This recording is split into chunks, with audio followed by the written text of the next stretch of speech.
मेरे ये प्रदर्शनी मत लगा पाएंगे। मैं निशब्द हूं। कैप्टन शुभम गुप्ता, जिन्होंने देश के लिए अपनी जान न्यौछावर कर दी, जिन्हें पाकिस्तानी आतंकवादियों ने राजौरी में शहीद कर दिया, उनकी मां, उनके पिता का रो रो कर बुरा हाल है। मगर अब जो मैं वीडियो आपको दिखाने वाला हूं दोस्तों, वो निहायत ही शर्मनाक है। इस वीडियो में आप देखिएगा, योगी सरकार के एक मंत्री योगेंद्र उपाध्याय पहुंचे हैं हाथ में 50 लाख का चेक लेकर। मां कह रही है ये प्रदर्शनी मत लगाओ, मुझे मेरा बेटा दे दो। मगर बेहूदगी से, बेशर्मी से योगी सरकार के ये मंत्री कैमरे के लिए उस पूरे मंजर को कैद कर रहे हैं। मैं चाहूंगा आप इस वीडियो को देखें, इस पूरे वीडियो को देखें। मेरे पास शब्द नहीं है दोस्तों, क्योंकि मुझे ऐसा लगता है कि भाई कुछ मर्यादाएं हैं जिसका उल्लंघन नहीं होना चाहिए। मगर यहां पर भाजपा के इस मंत्री ने उस मर्यादा का भी उल्लंघन किया है। यह वो पॉलिटिकल पार्टी है जो शहीदों के नाम पर वोट लेती है, और अब एक शहीद की मां का इस तरह से अपमान किया जा रहा है। वो कह रही है प्रदर्शनी मत लगाओ। रात को नींद कैसे आती है इन मंत्रियों को? देखिए ये वीडियो।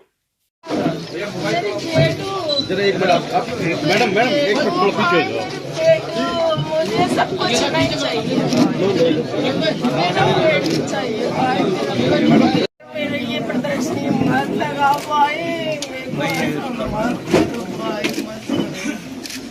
एक बार फिर उन चेहरों से आपका परिचय कराना चाहता हूं जिन्होंने देश के लिए अपनी जान न्यौछावर कर दिया। आपके स्क्रीन पर कैप्टन शुभम गुप्ता, हवलदार अब्दुल माजिद, कैप्टन एमवी प्रांजल, लांस नायक संजय बिश्त, पैराट्रूपर सचिन लौर। इन लोगों ने देश के लिए अपनी जान न्यौछावर कर दी। और जब योगी का एक मंत्री पहुंचता है तो इस तरह से कैमरे के सामने पोज किया जाता है। यह तस्वीर अपने आप में सभ्य समाज के मुंह पर तमाचा है, राजनीति के मुंह पर तमाचा। मैं एक सवाल पूछना चाहता हूं कि आखिर क्यों सैनिकों की शहादत को इतने हल्के ढंग से भाजपा लेती है? याद कीजिए 2019 का चुनाव, हमारे 40 जवान शहीद हुए थे ना।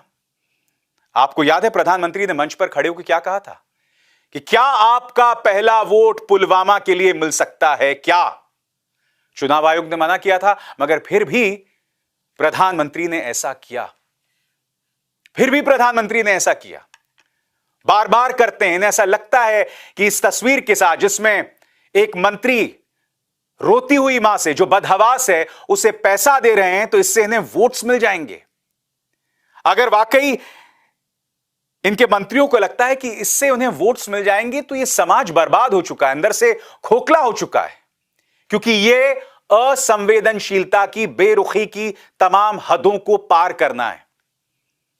मैं आपको बतलाना चाहूंगा दोस्तों कि शुभम गुप्ता के कुछ फौजी मित्र पिता से मिले, और पिता से मुलाकात करके उन्होंने क्या कहा, मैं आपको पढ़ के सुनाना चाहता हूं। मैंने जब पहली बार पढ़ा तो मेरा गला भराया था। पढ़ के सुनाना चाहता हूं आपको। जम्मू कश्मीर के राजौरी में आतंकवादियों से लोहा लेते हुए आगरा के लाल शुभम गुप्ता ने सर्वोच्च बलिदान दिया है। कैप्टन शुभम गुप्ता के शहीद होने की खबर जैसे ही घर पहुंची, परिवार में मातम पसर गया। शहीद के पिता बसंत गुप्ता का रो रो कर बुरा हाल है। बेटे शुभम के फौजी साथी जैसे ही उनसे मिलने आए, वो उनके सीने से लिपटकर फपक फपक कर रोने लगे। कैप्टन शुभम के पिता बसंत गुप्ता बताते हैं कि 2 दिन पहले ही बेटे से फोन पर बात हुई थी। अब सुनिए बेटे ने क्या कहा था। उस वक्त उसने कहा था कि कुछ काम बाकी है, उसे पूरा करके बहुत जल्द वापस आऊंगा। 2 दिन बाद ही छुट्टी पर घर आने वाला था। पिछले 15 दिनों से बस यही कह रहा था कि एक काम है, उसे करके आ रहा हूं, लेकिन अब उसके शहीद होने की खबर आई है। अब फिर से इस वीडियो को देखिए। एक मंत्री मां को जबरदस्ती 50 लाख रुपए का चेक सौंप रहा है। मैं फिर आपसे पूछना चाहता हूं, क्या मां को इस तरह से रुस्वा करके, टॉर्चर करके यह फोटो अपॉर्चुनिटी करना जरूरी है? ये क्या सोच है, मैं समझ नहीं पाता हूं। अपनी मां से मिलने जाना तो कैमरा, खिलाड़ियों से मिलने जाना तो कैमरा, यहां पर आप एक शहीद की मां से मिल रहे हैं तो कैमरा, और वो मां रो रही है कि छोड़ दो मुझे, ये प्रदर्शनी मत लगाओ, उसे पकड़ा हुआ है पीछे से लोगों ने। ये क्या समाज है भाई? मैं आपको बतलाना चाहता हूं दोस्तों, इस मुद्दे पर कांग्रेस ने कड़ी प्रतिक्रिया जतलाई है। क्या कह रही हैं सुप्रिया श्रीनेद आपके स्क्रीन पर? यह प्रदर्शनी मत लगाओ भाई। 27 साल के शहीद कैप्टन शुभम गुप्ता की बिलखती मां ने बीजेपी सरकार के मंत्री योगेंद्र उपाध्याय और चाटुकारों से कहा वो 50 लाख का चेक लेकर पहुंचे थे।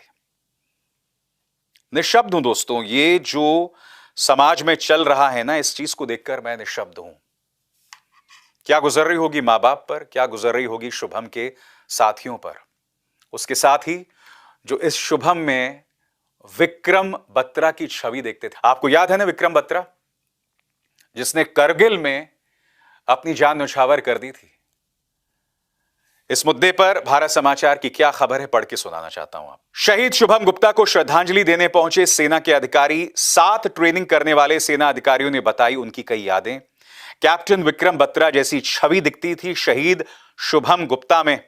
हमारा दोस्त जाबाज था, दूसरों की मदद के लिए आगे रहता था, आतंकवादियों की गोली की भी चिंता नहीं थी।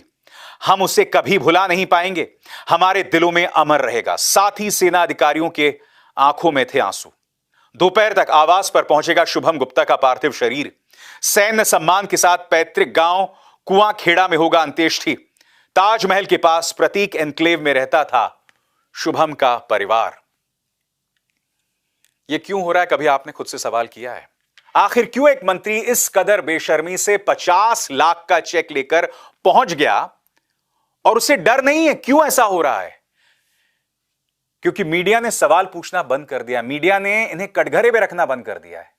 मीडिया इस मुद्दे को तभी उठाएगा जब उसे लग रहा होगा कि इससे भाजपा को फायदा होना है, वरना मीडिया ये मुद्दा नहीं उठाने वाला है। मैं आपसे पूछना चाहता हूं, क्या इस खबर पर प्राइम टाइम डिबेट होना चाहिए नहीं होना चाहिए? मुझे बताइए। शहादत का इससे ज्यादा अपमान नहीं हो सकता।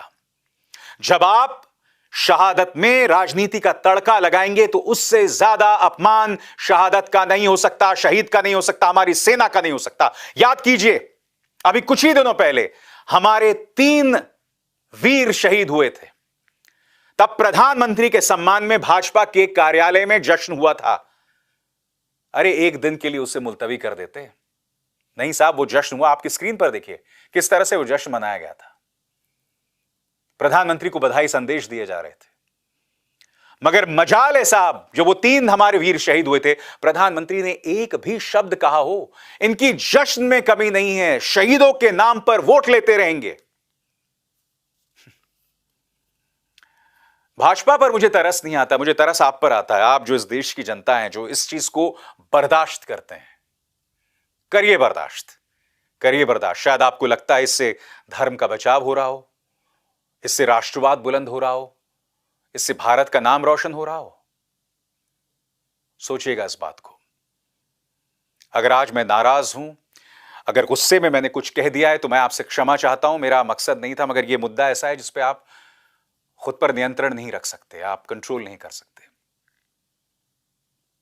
शुभम के परिवार, उनकी मां के लिए मेरे दिल से संवेदना है, मेरे दिल में दर्द है। मैं क्या कहूं, मैं कुछ, मेरे आंसू भी उनके लिए कोई मायने नहीं है, क्योंकि वो बेटा कभी वापस नहीं आएगा। उसने तो कहा था ना, मैं वापस आऊंगा 1-2 दिनों में। उसने कहा था एक काम के लिए वो वापस आएगा। क्या काम था कोई नहीं जानता। मगर तुम न सिर्फ अपने परिवार के लिए शुभम, हम सबको, हमारे मनों में, हमारे हृदय में हमेशा रहोगे। नमस्कार।